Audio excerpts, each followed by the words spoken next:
Vous en avez peut-être entendu parler il y a quelques mois, après Roald Dahl et Ian Fleming, respectivement les auteurs de Charlie et la chocolaterie et James Bond, c'est au tour d'Agatha Christie de voir ses livres réécrits dans des versions jugées plus politiquement correctes. Alors qu'est-ce que j'entends par là? Je veux dire que certains termes employés dans les livres de ces auteurs sont aujourd'hui considérés comme offensants ou dénigrants à l'égard d'individus, de communautés, donc certaines personnes proposent de corriger, voire supprimer les passages qui posent souci dans les romans de ces auteurs. Néanmoins, jusqu'ici, ces réécritures pour les cas de Roald Dahl et Ian Fleming concernaient uniquement les versions anglophones de leurs romans. Pourquoi? Parce que Gallimard, qui s'occupe pour la France de l'édition des livres de Roald Dahl et aussi d'une partie de l'œuvre de Ian Fleming, a refusé de procéder à une révision de leurs livres, annonçant vouloir préserver les œuvres originales. Cependant, le cas d'Agatha Christie est différent puisque ce sont les éditions du Masque, absorbées par les éditions Jean-Claude Lattès en 2001, qui s'occupent de promouvoir ces ouvrages en France, et ils ont annoncé il y a quelques mois qu'ils allaient se calquer sur les révisions anglophones des romans d'Agatha Christie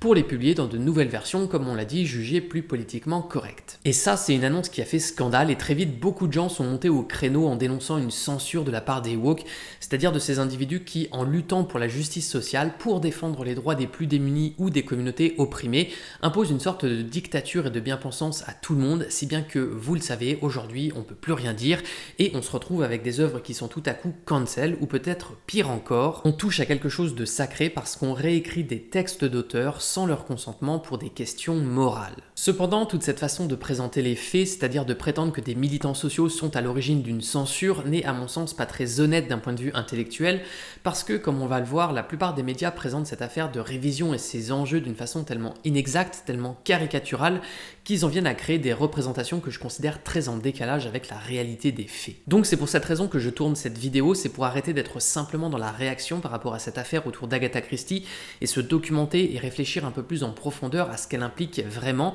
pour prendre de la hauteur, considérer l'ensemble avec un peu plus de recul et surtout rétablir quelques vérités.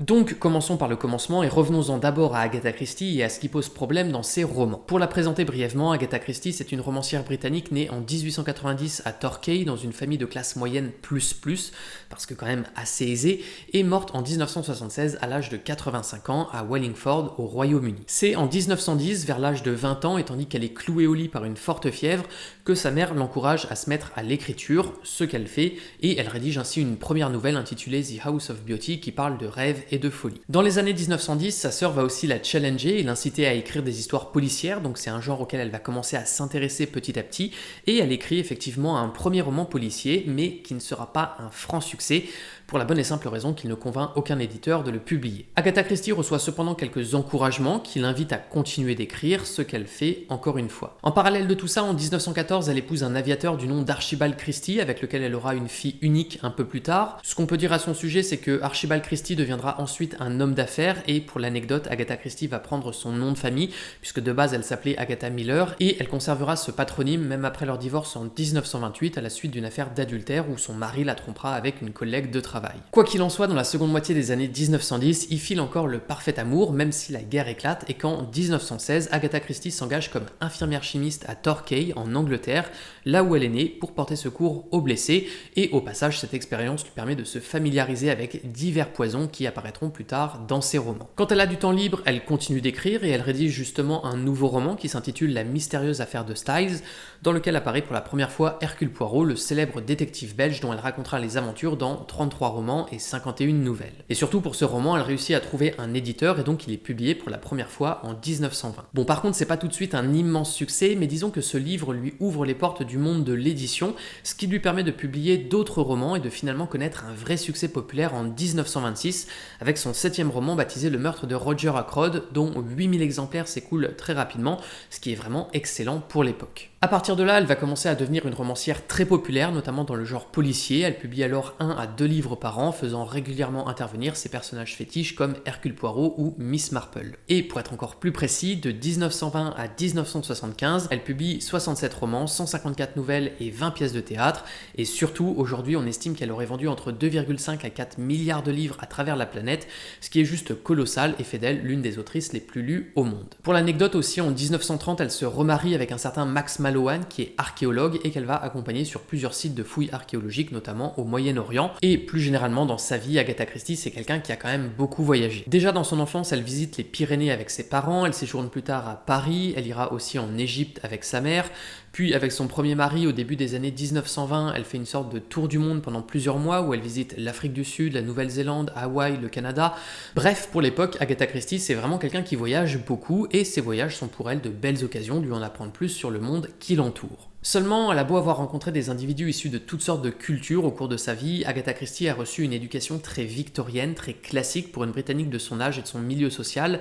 et autant dire que ces textes reflètent pas mal les préjugés, les stéréotypes, les stigmatisations de son époque. Plus concrètement, on peut trouver dans l'œuvre d'Agatha Christie des commentaires, des descriptions, des allusions, parfois un tantinet limite, parfois plus raciste envers diverses communautés. Alors, est-ce que Agatha Christie était ouvertement raciste? Pour commencer, ce que je veux souligner, c'est qu'à ma connaissance, Agatha Christie n'a pas écrit des textes qui visaient à critiquer précisément des communautés. Je n'ai pas non plus trouvé de documents qui laissaient suggérer qu'elle vouait une haine féroce contre une ethnie en particulier. Elle n'était pas engagée idéologiquement ou politiquement contre des groupes d'individus en fonction de leur origine sociale ou quelques critères que ce soit. Et c'est pour cette raison que, même si, comme on va le voir, elle a écrit des phrases très limites, elle se situe pas non plus au niveau d'un Louis-Ferdinand Céline, par exemple, qui militait activement contre les Juifs et qui a écrit des pamphlets contre eux. Attention, gros disclaimer que je rajoute pendant le montage, je dis évidemment pas ça pour justifier ou excuser quelque forme de racisme que ce soit. À mon sens, aucune forme de racisme n'est excusable, et si je vous présente les choses de la sorte, c'est seulement pour vous montrer comment Agatha Christie se situait par rapport à ces sujets, et vous montrer aussi ensuite une décision très importante qu'elle a prise concernant l'un de ses livres. Néanmoins, je n'anticipe pas plus et je vous laisse avec la suite de la vidéo. En revanche, c'est vrai quand on la lit qu'il y a quand même une forme de racisme intériorisé indéniable dans ses textes. Ce que je veux dire, c'est que c'était une autrice britannique et la façon dont elle pouvait parler des Africains, des Orientaux, des Juifs, etc. avait quelque chose dans le fond d'irrespectueux et de stigmatisant à leur égard. Alors, est-ce qu'elle s'en rendait compte? Est-ce qu'elle avait quand même un petit mépris au fond d'elle pour certaines communautés? Ou bien son vocabulaire était-il seulement le reflet de son époque et l'utilisait-elle sans mesurer les conséquences qu'il pouvait impliquer? Personnellement, au regard des recherches que j'ai pu effectuer, je pourrais pas affirmer qu'elle méprisait consciemment qui que ce soit pour ses origines. Je dis pas que c'est impossible, je dis simplement que j'ai aucune preuve, raison pour laquelle, sur ce point, je l'accablerai pas et je lui laisserai le bénéfice du doute. En revanche, il m'apparaît évident que, même si elle s'en rendait pas compte, son vocabulaire avait quelque chose de très colonialiste et ethnocentrique. C'est pour cette raison que je dirais qu'elle faisait au moins preuve de racisme inconscient ou systémique, forme de racisme dans laquelle, quand on vous pose la question, vous mettez peut-être toutes les communautés sur le même pied d'égalité, mais quand on y regarde d'un peu plus près, vous êtes biaisé psychologiquement à un moment ou un autre et vous stigmatisez des gens, vous renforcez des préjugés racistes sans forcément vous en apercevoir, parce que vous n'êtes pas à la place de ces individus et que vous vous rendez pas compte de tout ce que vos propos impliquent. Alors je dis vous, mais je m'inclus dedans, sans doute que moi aussi ça m'arrive parfois d'avoir des préjugés, des représentations inconscientes bâties sur des stéréotypes, et qu'en utilisant certains éléments de langage sans m'en rendre compte, je les renforce parce que j'y fais pas attention ou que je suis moi-même pas bien éduqué sur tous ces sujets. D'ailleurs, je le précise, je suis moi-même probablement très loin d'avoir un vocabulaire irréprochable à ce niveau. Néanmoins, l'idée, et j'insiste là-dessus, c'est pas de dire que vous êtes une mauvaise personne si vous avez ce type de représentation. Dans le fond, on a tous des préjugés, on a tous des biais psychologiques. En revanche, quand on veut prendre de la hauteur intellectuellement, c'est bien de conscientiser ça pour apprendre petit à petit à se détacher de ces stéréotypes et à penser plus finement, de façon à la fois plus objective et plus respectueuse. Le but, encore une fois, c'est d'éviter une forme d'ethnocentrisme totalement ridicule, c'est-à-dire une vision du monde où tout tourne systématiquement autour de soi, de sa propre culture, de ses propres valeurs, de sa propre morale, qui sont perçues comme des normes à partir desquelles on juge, souvent sévèrement et avant même de s'y intéresser, tout ce qui est différent. Quoi qu'il en soit, pour en revenir à Agatha Christie et comprendre le fond de cette affaire, c'est quoi concrètement le genre de passages qui aujourd'hui peuvent lui être reprochés? Alors je vais vous en donner un très rapide aperçu, mais par exemple, pour commencer, dans son premier roman La mystérieuse affaire de Styles, à un moment on a Hercule Poirot qui dit pour qualifier un personnage, un homme d'une grande intelligence, vraiment un juif bien entendu. Donc ici, l'intelligence d'un personnage est directement associée à sa religion sans que ce soit aucunement justifié. Dans Les Quatre, à un moment, un personnage est qualifié dans la version originale de Chink, ce qui se traduit en français par Shintok. Dans Mort sur le Nil, Agatha Christie emploie le mot nègre pour qualifier un groupe de musiciens avec la phrase « l'orchestre nègre éclata dans une orgie de bruits étranges et discordants ». Et dans Dix petits nègres, elle emploie carrément le mot plus de 70 fois, en plus de le faire apparaître dans le titre. Ce sont là quelques exemples très rapides qui vous donnent donc un aperçu de ce qu'on peut reprocher à Agatha Christie, à savoir l'emploi d'un vocabulaire parfois maladroit, parfois méprisant, pour qualifier des individus issus de communautés différentes de la sienne. Je précise aussi, mais ce sont des mots de vocabulaire qui apparaissent dans la bouche de personnages et aussi parfois dans la narration elle-même, donc on peut pas dire que ces mots servent juste d'éléments de langage pour créer des personnages volontairement immoraux. Et surtout, ce genre de remarques sur la religion, sur la couleur de peau, sur les origines sociales, etc., on n'en trouve pas forcément à chaque page chez Agatha Christie, mais disons que ça peut être assez récurrent dans ses livres quand même. Néanmoins, maintenant que j'ai dit tout ça, je jugerai quand même des choses avec un certain recul. D'un côté, oui, ces termes sont méprisants à l'égard des communautés ciblées, il n'y a aucun doute là-dessus. De l'autre, j'ai le sentiment qu'Agatha Christie, dans le fond, ne cherche pas non plus explicitement à rabaisser ou critiquer qui que ce soit pour ses origines. C'est pour ça que, au regard des informations que j'ai pu récolter sur le sujet, je dirais qu'il s'agit surtout de maladresse. Agatha Christie ne me paraît pas forcément mal intentionnée. En tout cas, la manière dont elle s'exprime et dont elle écrit atteste d'un certain ethnocentrisme et d'idées préconçues sur des gens issus de communautés différentes de la sienne. Elle fait preuve d'une forme de racisme, oui, même si consciemment, elle ne pensait peut-être pas qu'elle l'était. Autre chose aussi que j'ai découvert en faisant des recherches pour cette vidéo, c'est qu'apparemment après la Seconde Guerre mondiale, elle a été comme beaucoup de gens très touchée du sort qu'ont subi les Juifs, et c'est pour ça qu'après la guerre, on trouve, semble-t-il, bien moins de représentations stéréotypées des Juifs ou même d'autres communautés dans ses œuvres. Néanmoins, je dis semble-t-il parce que c'est ce que j'ai lu là-dessus, mais je ne l'ai pas vérifié moi-même, donc je prends cette info avec quelques précautions. Pour en être certain, il faudrait que je le vérifie, mais ça implique de lire tous ces livres en version originale, et vous m'excuserez de ne pas être allé jusque-là pour cette vidéo. Cependant, ça donne une idée de l'attitude qu'Agatha Christie pouvait avoir vis-à-vis de ses propres comportements. Même si elle était loin d'être exemplaire avec son vocabulaire, j'ai le sentiment, encore une fois, qu'elle n'avait pas envie de choquer ou dénigrer qui que ce soit. Et si je raconte tout ça, c'est parce qu'il y a une affaire, ou plutôt un roman, qui est très intéressant à étudier de ce point de vue, c'est-à-dire pour comprendre comment Agatha Christie se positionnait vraiment par rapport à ce vocabulaire colonialiste, raciste, etc. Il s'agit de son livre Dix petits nègres.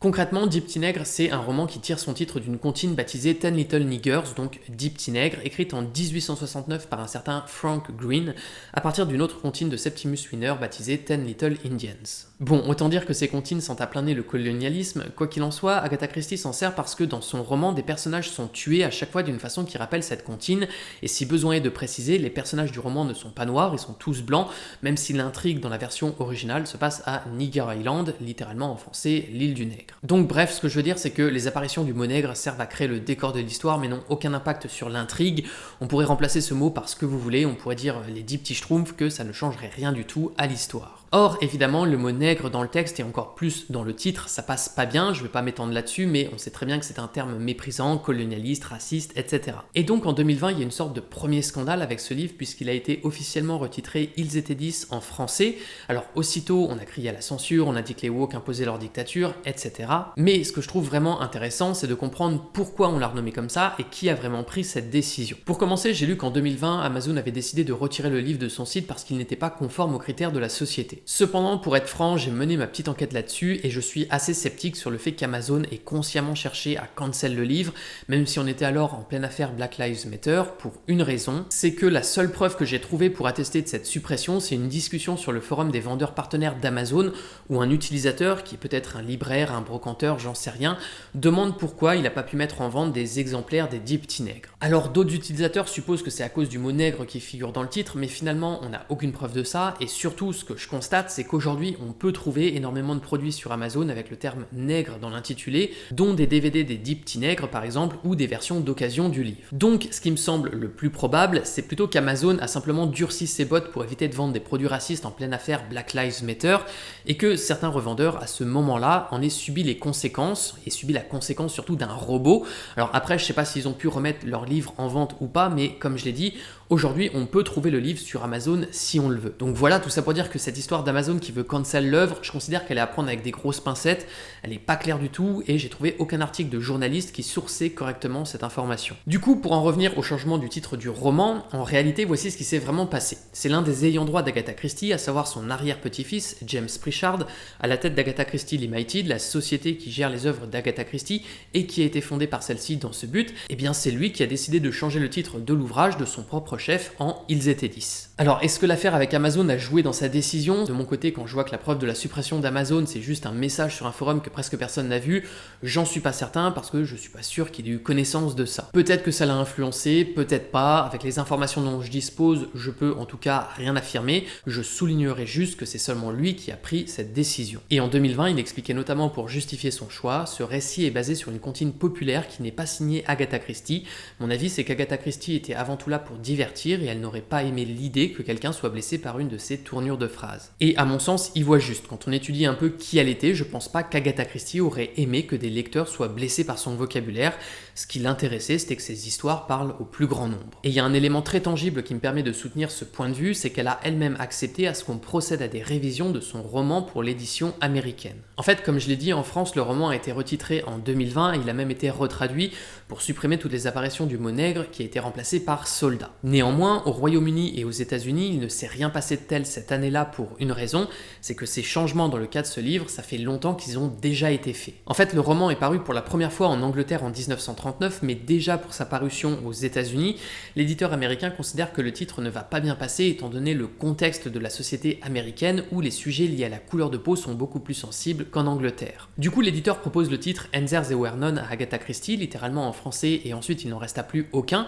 qui est en fait le dernier vers de la comptine, qui au passage est elle-même retitrée Ten Little Soldiers, donc le mot nègre devient soldat, et ça ce sont des changements qui sont parfaitement approuvés par Agatha Christie. Du coup, c'est pour cette raison que dans les années 1980, un peu après la mort d'Agatha Christie, au Royaume-Uni, le roman reparaît également sous son titre américain moins sulfureux, Henzer they were none, sans que le mot nigger apparaisse dedans, et ça fait pas spécialement scandale. D'un côté, le roman n'a plus aucune raison de choquer, de l'autre, il reste toujours conforme à la vision de son autrice, qui avait approuvé ces changements. Et donc, pour toutes ces raisons, je juge personnellement la décision de son arrière-petit-fils James Prichard de faire renommer le roman en France plutôt cohérente et en accord avec l'état d'esprit d'Agatha Christie. Alors après, pourquoi le roman a été retitré Ils étaient 10 en français et non, et ensuite il n'en resta plus aucun pour rester fidèle à la version américaine, ça je sais pas, mais après gardons aussi à l'esprit que c'est quand même fréquent pour des romans qui sont traduits de pas forcément avoir une traduction du titre 100% littérale. Par exemple, Harry Potter à l'école des sorciers ne reprend pas le titre originel qui aurait dû être Harry Potter et la pierre philosophale, et j'ai vu assez peu de gens s'en indigner. Donc tout ça pour dire que retitrer ce classique d'Agatha Christie en Ils étaient 10 et supprimer le mot nègre dedans, c'est pas non plus un acte qui selon moi dénature son œuvre.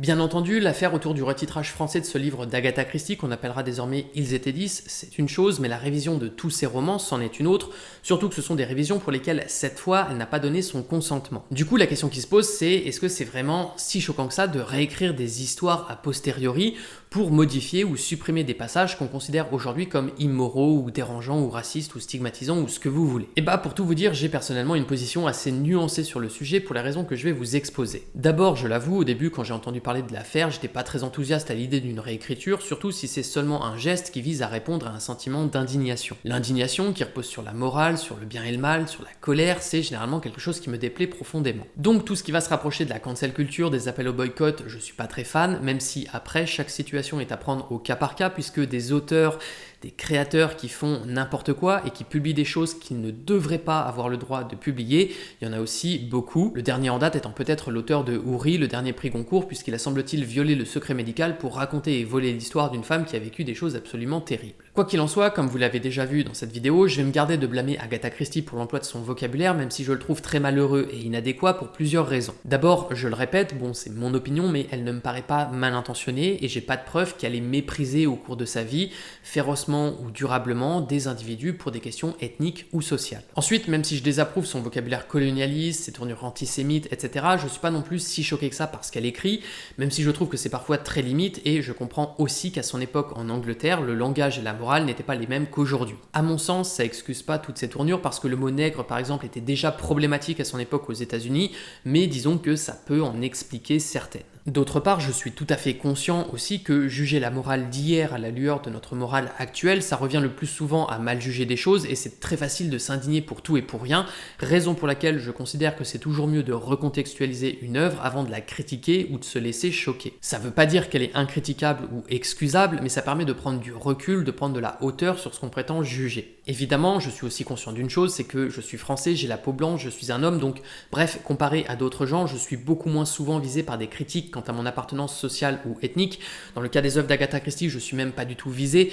donc c'est aussi plus facile pour moi de dire qu'il faut prendre du recul. Je peux entendre que quand on est juif ou qu'on a la peau noire et qu'on lit dans des œuvres des propos antisémites ou racistes, on puisse au bout d'un moment en avoir sincèrement marre. Néanmoins, ce contre quoi je mets en garde, c'est ce sentiment de supériorité morale qu'on peut retrouver chez certains individus, ce sentiment où on se considère du côté du bien et où on range tous les auteurs qui ont tenu des propos qu'on considère comme choquants dans la catégorie du mal absolu, où on les diabolise en fait. De mon côté, côté, tout ça, toute cette façon de faire, c'est quelque chose que je n'apprécie pas. J'aime pas quand on se sent moralement supérieur à d'autres personnes. Critiquer quelque chose qui nous déplaît, c'est une chose. Moraliser et s'indigner, c'en est une autre. Je fais la distinction entre les deux. Quoi qu'il en soit, tout ça pour dire qu'au début, quand j'ai pris connaissance de cette affaire, j'ai effectivement trouvé l'idée de réécrire les romans d'Agatha Christie plutôt ridicule, d'autant que j'avais l'impression que si on faisait ça, c'était parce que des gens s'étaient plaints d'une façon très féroce et menaçaient même de la cancel, ce qui, je l'avoue, m'énervait un petit peu parce que je trouvais les conséquences assez disproportionnées au regard des faits. Or, en me documentant un peu plus, je me suis rendu compte que le fond de l'histoire était bien différent. D'abord, le premier point que je veux soulever, c'est celui de l'origine de cette soi-disant censure. J'ai lu qu'en faisant réécrire les romans d'Agatha Christie et d'autres auteurs morts depuis longtemps, on faisait face à de la censure et surtout à une censure dictée par le wokisme. La plupart des articles que j'ai lus sur le sujet donnent en effet l'impression que si on réécrit les romans d'Agatha Christie, c'est parce que des woke,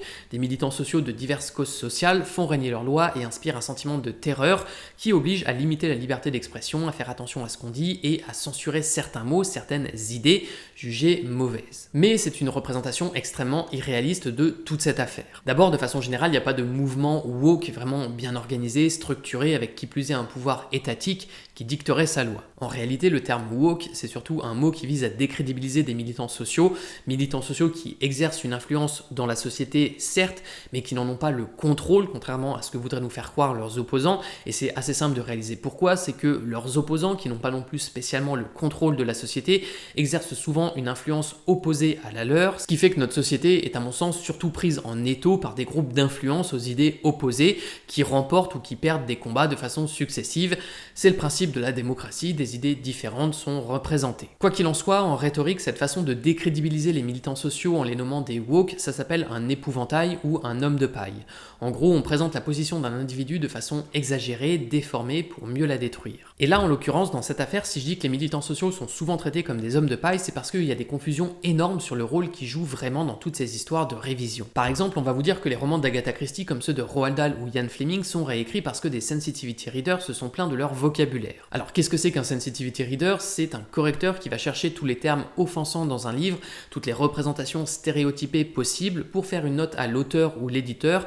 et lui proposer des corrections qui se veulent plus respectueuses de tout un chacun. Le plus souvent, ils vous sont présentés comme des militants extrémistes au service d'une dictature de la pensée. De mon point de vue, ce sont surtout des experts en communication et en diplomatie qui proposent simplement des services de relecture. Et pourquoi je dis ça? Parce qu'ils n'ont aucun pouvoir décisionnel. Oui, ce sont des sensitivity readers qui vont réécrire les romans d'Agatha Christie parce qu'ils disposent a priori de l'expertise pour faire ce travail, mais ce qui est très important de comprendre, c'est que ce ne sont pas eux qui sont à l'origine de cette décision de réécrire ces romans. Et dans toutes les affaires de révision, comme pour Roald Dahl ou Ian Fleming, c'est la même chose. Les sensitivity readers sont des prestataires qui réalisent un travail de correction parce qu'ils sont missionnés et payés pour ça. Mais c'est absurde de dire ou de laisser penser qu'ils s'emploient eux-mêmes et que c'est eux qui ont décidé de leur propre chef de réécrire ces livres parce qu'ils trouvaient dedans des mots qui leur déplaisaient ou qu'ils se sont indignés. Surtout qu'à chaque fois, on le sait très bien qui a pris cette décision de réviser tous ces romans, ce sont les ayants droit des auteurs concernés en accord avec leur maison d'édition. Et pourquoi ils choisissent de faire ça? Eh bah, il faut être honnête, Agatha Christie, Ian Fleming et Roald Dahl ont un point commun, ce sont des auteurs mondialement célèbres, mais surtout populaires, dont les œuvres ne visent pas à diviser, mais à rassembler. Et l'intérêt pour leurs ayants droit, c'est qu'ils soient le plus mainstream possible pour plaire au plus grand nombre. Plus ils sont populaires, plus ils rapportent d'argent. Et puis à côté de ça, en tant que descendant d'un auteur ou d'une autrice populaire et célèbre, je pense qu'on n'a pas trop envie, pour une question d'image, d'avoir à assumer une réputation de raciste pour papy ou mamie. Donc si on peut lisser leur image, leur réputation, eh ben on s'en prive pas. Et ça, c'est mon point de vue, mais ça explique pourquoi tant d'ayants droit prennent la décision de réviser les œuvres de leurs ancêtres, alors que j'insiste, mais aucun groupe d'influence ne le leur a demandé. Peut-être qu'ils ont des convictions politiques, mais il faut aussi être honnête, pour le business, c'est pas bon de diviser. Alors après, le fait que cette décision de réécrire les romans soit mal perçue d'une partie du public, c'est un autre sujet. Leur décision s'accompagne en effet d'un effet pervers, dans le sens où en voulant plaire à tout le monde, ils s'attirent tout à coup les foudres d'une autre partie du public qui refuse les changements proposés, mais vous comprenez une chose, cette histoire de révision de romans n'est pas décidée par un groupe de militants woke sortis de nulle part qui imposerait son idéologie à toute la société par la force. Ça vient juste d'ayants droit qui sont dans une démarche de diplomatie, qui ont pu être influencés par des militants sociaux, certes, mais qui n'ont pas non plus un pistolet sur la tempe. D'autre part, je veux insister là-dessus parce que je suis allé un peu vite sur ce point, mais même si le roman Ils étaient 10 a par exemple déjà fait l'objet de critiques pour l'emploi du mot nègre, j'ai pas vu des campagnes de boycott ou d'appel à la censure vraiment organisées et qui aient eu de l'ampleur contre Agatha Christie. Oui, des gens ont sûrement déjà critiqué Agatha Christie Christie pour ses phrases plutôt irrespectueuses, mais si on remet l'église au milieu du village, il faut admettre une chose, les gens qui la critiquent ou qui ont pu se sentir offensés par certaines de ses phrases ne demandent pas forcément sa censure et sont pas tous à s'indigner autant qu'on le croit. Donc c'est une vision très trompeuse de présenter tous les militants sociaux comme des censeurs qui veulent faire supprimer des œuvres qu'ils jugent problématiques, et quand je vois que le Figaro écrit après Roald Dahl et Ian Fleming, c'est au tour d'Agatha Christie d'être dans le viseur de ces professionnels de l'indignation, sous-entendu ces professionnels de l'indignation, les woke, les sensitivity readers, les militants sociaux, etc., je peux pas m'empêcher de faire 4 rappels. 1. Tous les militants sociaux ne sont pas des indignés qui demandent la révision d'œuvres classiques. 2. Il n'y a pas eu de grande campagne de boycott contre les romans d'Agatha Christie. 3. L'initiative de réécrire ces romans est venue de ses ayants droit et non de militants sociaux sortis de nulle part. 4. Ceux qui s'indignent le plus au final, ce sont pas les militants choqués par le vocabulaire d'Agatha Christie, mais les gens qui les accusent à tort de procéder à une forme de censure. J'en arrive maintenant à un point très intéressant, est-ce que réécrire les livres d'Agatha Christie, c'est vraiment de la censure? Alors déjà, je le précise, mais la censure en soi n'est pas une mauvaise chose, c'est pas un gros mot. Trop souvent, quand on parle de censure, on pense tout de suite à régime totalitaire, fin de la liberté d'expression, etc. Mais en réalité, je n'ai jamais rencontré quelqu'un qui, dans l'absolu, refusait le concept même de censure. Parce que dans une société où la censure est un outil qui n'existe pas, ce qui se passe, c'est que vous vous retrouvez avec des gens qui partagent des images pédocriminelles en toute liberté, sans risque d'être inquiétés, qui font des appels au meurtre, qui diffusent des photos de cadavres, ou même qui ne respectent plus votre vie privée. N'importe qui, par exemple, pourrait vous prendre en photo sans votre consentement, diffuser cette image et vous n'auriez aucun moyen de demander l'interdiction de la diffusion de ces photos. La vérité, c'est que la censure existe parce que des choses horribles existent et on veut empêcher leur propagation. Et si on ne peut pas faire preuve de censure pour limiter le pire de l'horreur humaine, alors on laisse le pire de l'horreur humaine s'exprimer avec toutes les conséquences désastreuses que ça implique. C'est pour ça que la plupart des problèmes idéologiques ou philosophiques avec la censure ne portent pas sur le bien fondé du concept même de censure, mais sur l'objet de ce qu'il convient de censurer pour avoir le bon compromis entre vivre ensemble et liberté d'expression. Moi par exemple, je suis pour qu'on censure les images pédocriminelles, qu'on interdise leur diffusion, qu'il y ait des lois contre ça, parce que je considère que si on les autorisait au nom de la liberté d'expression, il y a encore plus de crimes qui seraient commis et de vies qui seraient détruites. Par contre, je suis contre la censure dans le sens où un État, un parti politique totalitaire par exemple, empêcherait des individus de partager leurs opinions ou des œuvres qui vont contre les idées du gouvernement en place. Dans ce cas, je considère que la censure marche sur les pieds de la liberté d'expression. Donc, tout l'enjeu de la censure, et ce qui fait qu'on n'a jamais fini d'en discuter, en fait, c'est de savoir où on met le curseur, qu'est-ce qu'on autorise, qu'est-ce qu'on interdit. Si on a zéro censure, on laisse le pire de l'humanité s'exprimer. Si on censure tout, on peut plus rien exprimer, on n'a plus aucune liberté. Maintenant, ces précisions étant faites, j'en reviens à l'affaire de la révision des romans d'Agatha Christie. En un sens, effectivement, à première vue, je comprends qu'on puisse rapprocher cette pratique d'une forme de censure, puisqu'on gomme des passages jugés offensants pour les remplacer par d'autres. En somme, on corrige. Et si je vais un peu plus loin et que je prends la définition de la censure, admettons celle donnée par l'Académie française, mais je pourrais prendre celle du Larousse, que ça changerait pas grand-chose à ma démonstration, je lis « Action de soumettre une personne, sa conduite, ses actes, ses opinions, etc. à un jugement critique, correction, blâme, répréhension ». Dans le cas d'Agatha Christie, on modifie ces textes, on les corrige parce qu'on les considère blâmables ou répréhensibles d'un point de vue moral. En soi, oui, effectivement, ça correspond à une forme de censure. D'ailleurs, le but de cette démarche, c'est de cacher quelque chose de gênant. Pourtant, j'ai beau avoir dit ça, je me sens pas non plus particulièrement inquiété, j'ai pas l'impression que cette démarche de révision limite dans l'absolu mes libertés. Pour une raison, c'est que cette définition que je vous ai donnée de la censure et de l'idée qu'on s'en fait est incomplète parce que dedans, on n'y trouve pas le concept d'interdiction qui est pourtant au cœur même de toutes les craintes qu'inspire en règle générale la censure. Donc j'en viens à un autre sens de ce terme, toujours donné par l'Académie française, mais encore une fois, on trouverait une définition équivalente dans n'importe quel dictionnaire un tant soit peu sérieux. Examen de livres, journaux, pièces de théâtre, films, lettres, etc. qu'ordonne un gouvernement, une autorité, avant de permettre leur publication, leur représentation ou leur diffusion. Et là, cette définition est extrêmement intéressante parce qu'elle souligne deux choses. D'abord que la censure est exercée par un pouvoir, en l'occurrence un gouvernement, une autorité, et ensuite qu'elle a le pouvoir d'interdire. Si cette autorité examine un document qui ne lui plaît pas, elle peut empêcher sa diffusion, et c'est là-dedans que réside tout le vrai intérêt, tout l'enjeu d'une censure, c'est dans le fait d'interdire justement. Au passage, le Larousse est d'ailleurs encore plus clair sur ce point en définissant la censure comme l'action de censurer, c'est-à-dire d'interdire tout ou partie d'une communication quelconque. Or, dans l'affaire d'Agatha Christie qui nous intéresse, ce qu'il faut souligner, c'est que les livres originaux originaux ne vont pas être interdits. La décision de les réviser n'est pas prise non plus par un pouvoir politique, c'est l'œuvre de sociétés commerciales privées qui pensent, à tort ou à raison, j'en sais rien, que proposer des œuvres révisées peut être bon pour leur business. Dans le cas de Roald Dahl au Royaume-Uni, sa maison d'édition a d'ailleurs précisé que les nouvelles versions de ses romans feraient l'objet d'une nouvelle collection et seraient vendues en parallèle des versions originales. En soi, on est donc, dans ce cas précis, très loin d'un cas de censure qui interdit quelque chose à des individus ou qui réduit leur liberté individuelle. On leur propose simplement un choix, en soi, la démarche n'est pas malhonnête. Alors là, vous me direz peut-être, oui, mais le risque, c'est que finalement, la version révisée remplace avec le temps la version originale et que les gens se tournent davantage vers la version révisée. J'ai envie de dire oui, mais en soi, si ça se fait, ce sera par l'usage et non par une obligation. Et c'est simplement que les gens se tourneront davantage vers la version révisée, peut-être parce qu'elle leur plaira plus, peut-être parce qu'ils se retrouveront plus dedans, peut-être parce qu'elle correspondra plus à leur éthique, j'en sais rien. D'ailleurs, je sais même pas si les gens se tourneront davantage vers la version révisée, mais en tout cas, si ça arrivait, ce serait par l'usage et non par l'obligation, et ça fait toute la différence dans un cas de censure. Le fait d'encourager les gens à se tourner vers une version plutôt que vers une autre, c'est pas de la censure totalitaire, c'est juste qu'on propose un choix en fait, et puis après c'est juste un jeu d'influence. Donc bref, voilà pourquoi dans le cas de Roald Dahl, je trouve qu'on est très loin d'un cas de censure. Par contre, malheureusement, je l'avoue, là où je serais plus critique sur le cas d'Agatha Christie, c'est que j'ai l'impression qu'ils vont pas faire la même chose. C'est pas la même maison d'édition, c'est pas les mêmes ayants droit, et on dirait qu'ils ont décidé que les nouvelles versions vont simplement remplacer les anciennes, et surtout au Royaume-Uni, les révisions sont réalisées petit à petit depuis 2020, d'après ce que j'ai lu.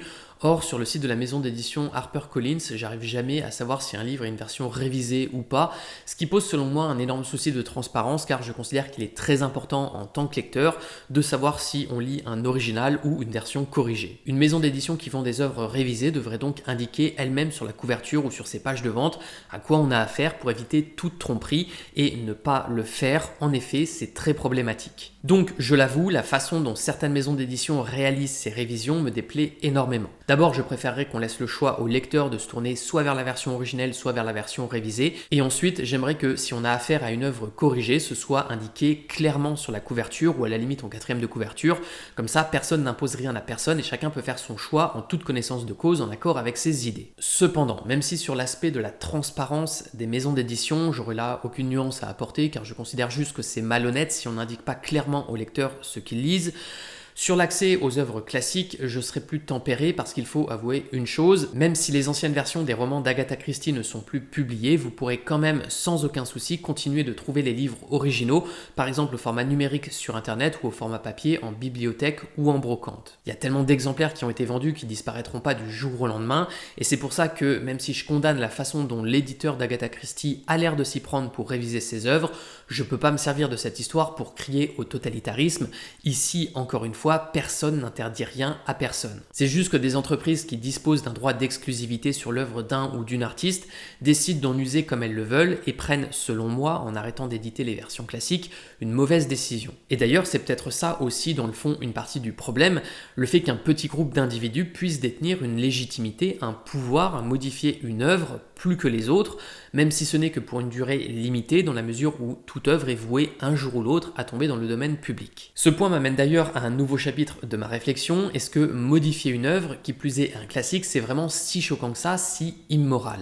Pour vous partager ce que je pense de ça, on va prendre l'exemple des Trois Mousquetaires d'Alexandre Dumas. La particularité de cette œuvre, c'est qu'elle a été écrite il y a tellement longtemps qu'aujourd'hui, elle appartient au domaine public. Ça veut dire que vous pouvez lire ce roman gratuitement sur internet, par exemple sur Wikisource, ou que n'importe quel éditeur peut publier le roman sans avoir de droit d'auteur à régler à qui que ce soit, ce qui fait que finalement, quand vous achetez une version papier des Trois Mousquetaires, vous n'achetez pas un texte à un auteur, vous payez juste pour le support papier puisque l'œuvre est en soi accessible gratuitement. D'autre part, comme l'œuvre est dans le domaine public, vous pouvez aussi vous l'approprier pour en faire ce que vous voulez. Vous pouvez en faire un film, une BD, un manga, des chansons, peu importe. Vous êtes libre de modifier l'œuvre comme bon vous semble sans avoir de compte à rendre à personne. Vous devez juste, je crois, mentionner l'auteur original. Mais voilà, tout ça c'est le principe du domaine public et des œuvres libres de droit. Donc ça fait qu'en soi, si je le veux, je peux tout à fait, moi, reprendre le texte des Trois Mousquetaires, renommer D'Artagnan en Tartampion et faire imprimer cette nouvelle version et la distribuer et même la vendre. Évidemment, je trouve que ça a aucun intérêt d'un point de vue littéraire, mais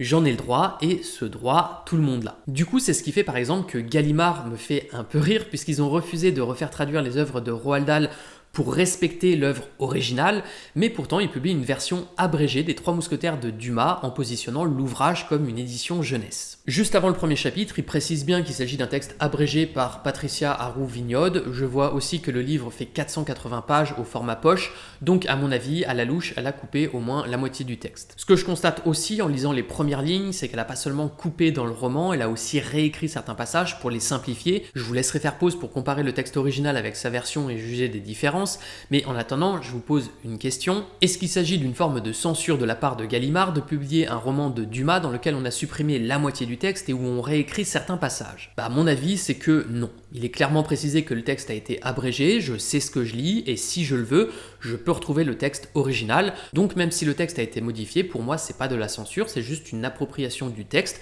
comme n'importe quelle personne a le droit d'en faire une. Bon alors par contre, je vais encore un petit peu taquiner Gallimard parce que la maison Gallimard prétend vouloir respecter les œuvres originales. Pourtant, ça n'empêche pas de publier les Trois Mousquetaires de Dumas pour son public adulte, dans sa version la plus officielle, on va dire, dans sa collection de poche surtout, en 2 parties sous-titrées D'Artagnan et Milady pour profiter de la notoriété des films, alors que Dumas n'a jamais divisé son roman en 2 et encore moins donné ses sous-titres à son œuvre. Donc publier une édition, on va dire, plus politiquement correcte des romans de Roald Dahl pour les jeunes, c'est non, parce qu'il faut préserver l'œuvre originale, mais publier une version abrégée des Trois Mousquetaires ou retitrer le roman pour la collection de poche, là, ça passe. Faut bien avouer qu'il y a quand même quelque chose d'un peu absurde là-dedans. Alors vous me direz peut-être, oui mais ce qui importe c'est les raisons pour lesquelles on modifie une œuvre. Je reviendrai là-dessus un peu plus en profondeur juste après parce que c'est très intéressant, mais ce que je dirais pour le moment c'est qu'on s'en fout des raisons en fait, parce que à partir du moment où je coupe dans les Trois Mousquetaires, je peux très bien prétendre que c'est pour faciliter la lecture d'un public plus jeune, alors qu'en fait je coupe un passage qui moi me gêne. À partir du moment où on coupe ou on modifie, le truc c'est qu'on peut justifier son choix comme on le veut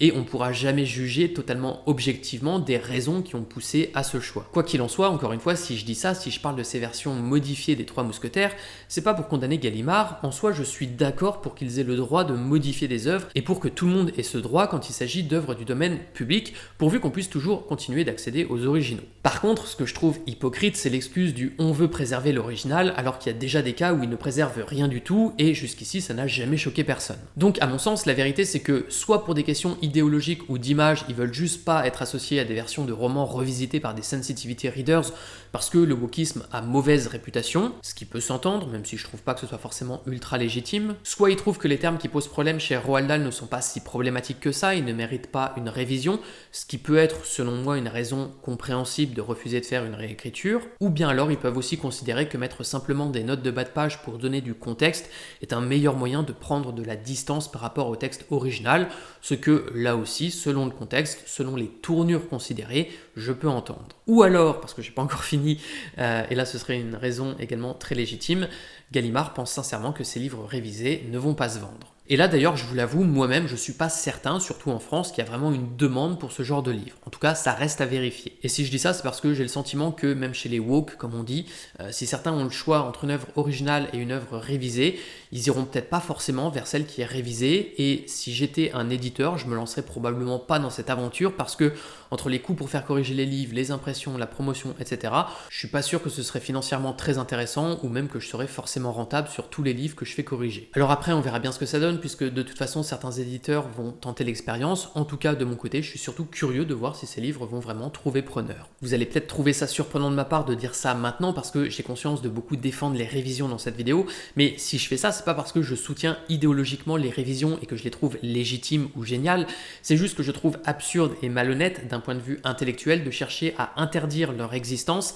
et de prétendre qu'elles concourent à une forme de censure. Donc bref, ce que je veux, c'est vous montrer que toucher à des œuvres d'auteur, on le fait déjà et ça n'a jamais choqué personne, raison pour laquelle je trouve l'argument de la préservation des originaux assez hypocrite. Évidemment, l'objection que vous pourrez soulever ici et dont je parlais un peu plus tôt, c'est le fameux « oui mais les sensitivity readers ne modifient pas les livres pour les mêmes raisons que la collection Folio Junior de Gallimard ». Et ça, justement, c'est une objection très intéressante à analyser. Parce que dans le fond, si vous êtes d'accord pour qu'on fasse des éditions jeunesse abrégées mais que vous voulez pas qu'un sensitivity reader fasse sa version à lui, ce qui vous dérange vraiment, c'est pas qu'on touche au travail d'un auteur, c'est l'idéologie qu'il y a derrière derrière la révision. Donc prenons un exemple très concret, admettons que demain, quelqu'un, je sais pas pourquoi, trouve des choses qui lui déplaisent dans les Trois Mousquetaires et décide de corriger le livre, de supprimer des phrases, de modifier des mots, d'ajouter d'autres passages, etc.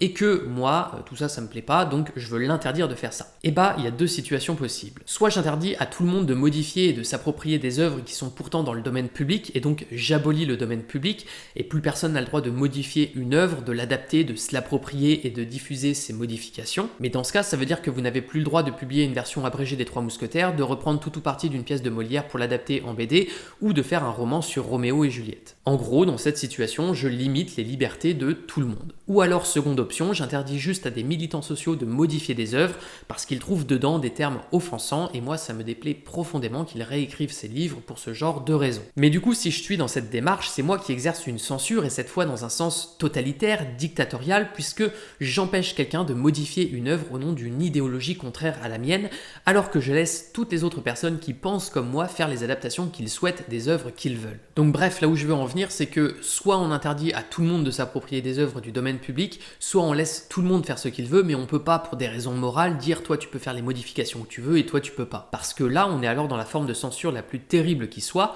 on interdit arbitrairement quelque chose à quelqu'un au nom d'une idéologie, et le droit n'est plus le même pour tout le monde. Donc tout ça pour dire qu'aujourd'hui, si une maison d'édition crée des versions alternatives d'un classique, les met en avant, en fait la promotion, etc., je vois pas en quoi ça pose problème. On le fait déjà, et encore une fois, les Trois Mousquetaires version abrégée n'ont jamais choqué personne, alors que si ça se trouve, ils sont encore plus infidèles à l'œuvre originale que si un sensitivity reader repassait dessus et faisait seulement quelques retouches. Voilà pourquoi, au final, ce qui selon moi est très important dans ces affaires de révision, je le répète, c'est surtout de garantir un accès aux œuvres originales, et c'est pour ça que dans le cas des œuvres qui sont encore protégées par des droits d'auteur, comme c'est le cas pour Agatha Christie jusqu'en 2047 en France et au Royaume-Uni, je considère que les ayants droit et les éditeurs devraient permettre de continuer d'accéder aux œuvres originales, même si les lecteurs peuvent les retrouver en bibliothèque ou en brocante. C'est juste une question d'honnêteté intellectuelle. Alors vous me direz peut-être aussi, oui mais comme Agatha Christie est encore protégée par le droit d'auteur, personne ne peut légalement créer des versions alternatives, la situation est donc différente des Trois Mousquetaires. C'est exact, mais ce que je dis c'est que dans l'absolu, ça arrivera un jour parce qu'une œuvre tombe forcément à un moment ou un autre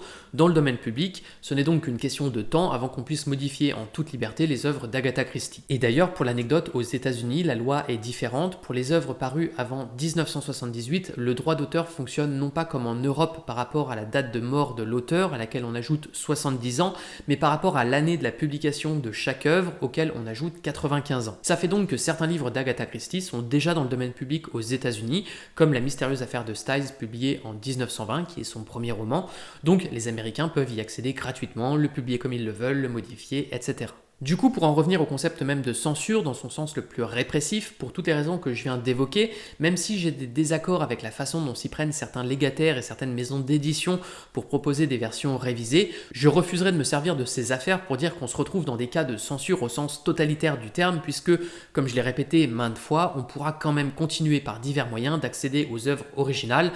Personne n'interdit rien à personne. Si ça n'avait pas été le cas et qu'en effet il y avait une loi qui était sortie pour interdire la distribution ou la lecture des ouvrages originaux, croyez-moi, j'aurais été le premier à dénoncer une forme de censure très totalitaire. Mais là, en l'état actuel des choses, c'est pas le cas, et c'est pour ça que parler de censure au sens le plus répressif du terme, ou plus encore comparer cette affaire au roman 1984, parce que j'ai vu passer ça, roman dans lequel un parti politique prend la décision de modifier la langue pour asseoir son idéologie, et donc interdit officiellement l'utilisation de certains mots,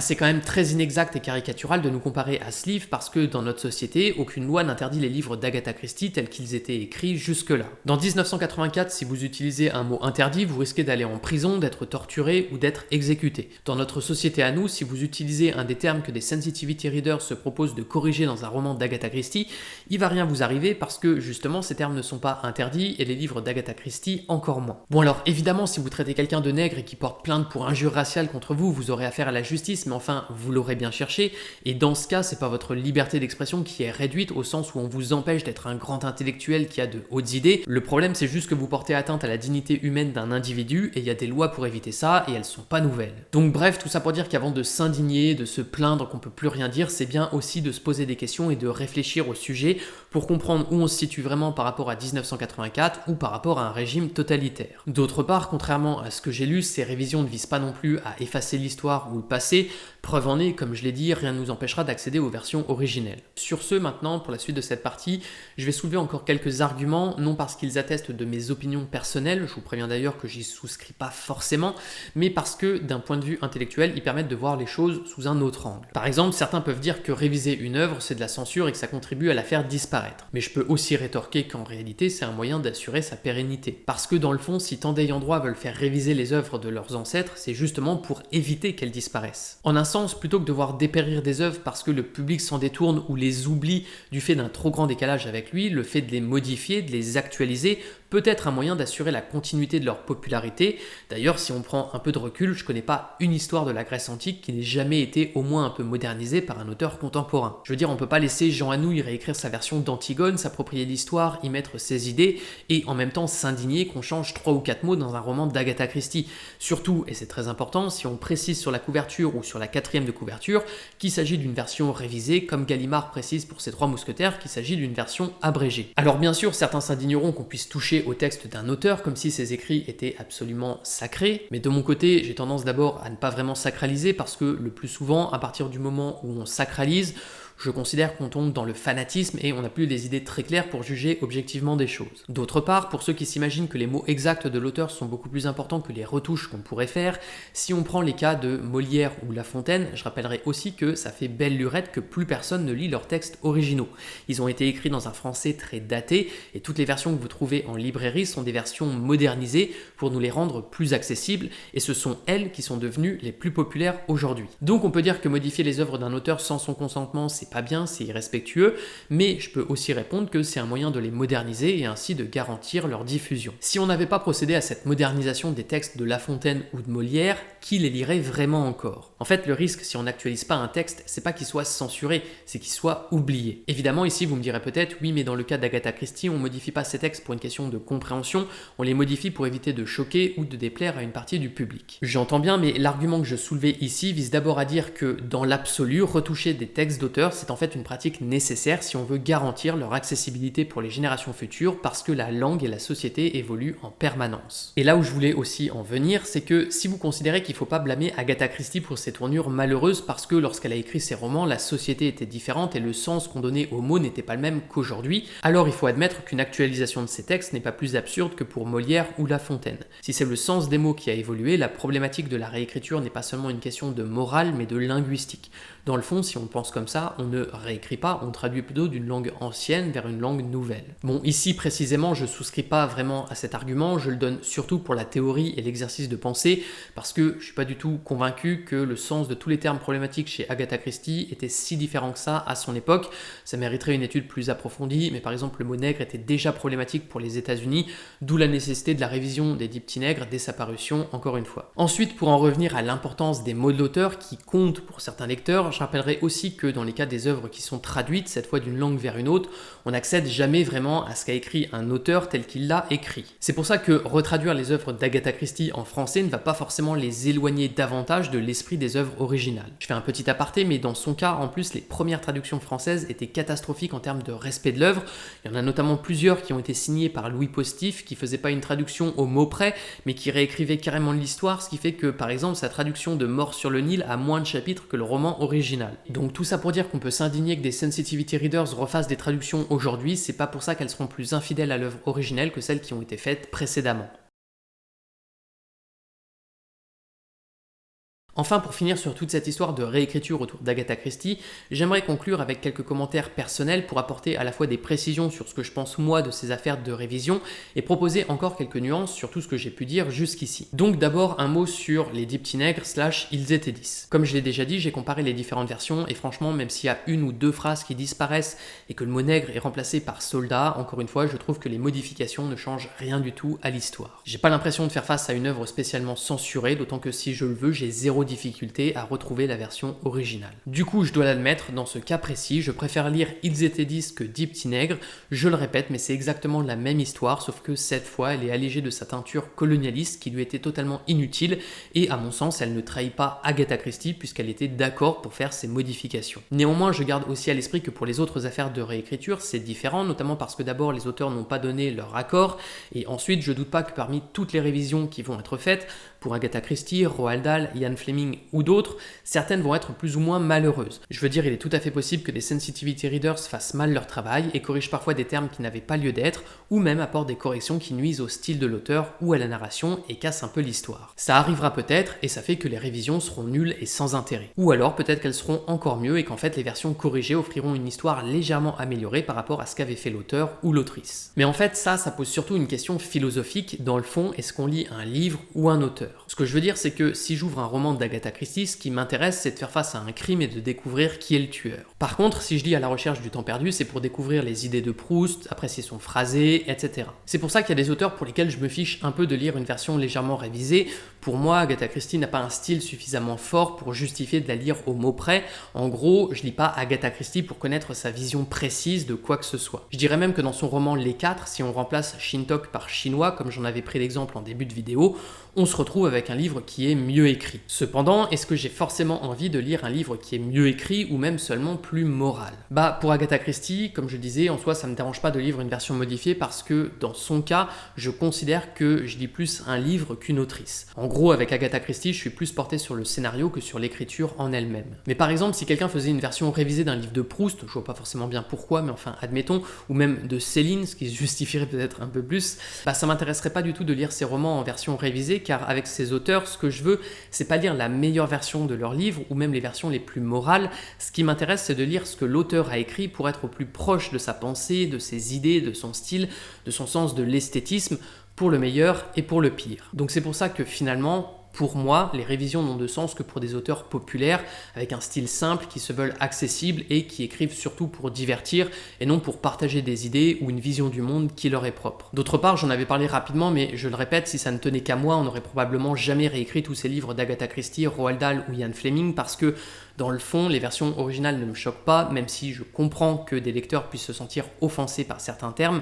De mon côté, je suis capable de les lire avec une certaine distance, et même si une phrase me fait tiquer, je vais pas non plus m'indigner, je vais la trouver malheureuse, regrettable, critiquable, mais ça va pas me pousser à cancel un livre ou à vouloir le réécrire. Dans cette vidéo, vous allez pourtant me dire que j'ai beaucoup défendu le camp de ceux qui veulent corriger les romans, mais je le répète, c'est pas que je suis d'accord avec eux et que je suis un fervent défenseur des révisions, c'est juste que je trouve que cette histoire a été tellement mal présentée, à chaque fois pour inciter les gens à s'indigner, que je voulais produire une réflexion sur le sujet, y apporter de la nuance et rétablir quelques vérités. Mon but, c'est pas de vous convaincre que les révisions valent le coup, parce qu'en plus, comme je l'ai dit, pour moi ça va surtout dépendre de chaque œuvre et des corrections qui seront proposées. Mon but ici, c'est juste d'éviter de condamner aveuglément une démarche de modernisation des œuvres, c'est-à-dire sans avoir réfléchi un seul instant au sujet ni s'être vraiment documenté sur l'affaire. Donc je vous le dis, de votre côté, vous pouvez lire les romans originaux d'Agatha Christie ou les versions révisées, ça m'est complètement égal, vous faites ce que vous voulez, mais par contre, il faut juste arrêter de se servir de ces affaires pour faire passer des militants sociaux pour des énormes censeurs qui limitent la liberté d'expression, qui s'indignent systématiquement pour tout et pour rien, et décrédibiliser tout leur combat en faisant croire qu'on va aboutir à une société totalitaire si on les écoute. Comme on l'a vu, la démarche de réécriture des romans d'Agatha Christie, et c'est la même chose pour Roald Dahl et Ian Fleming,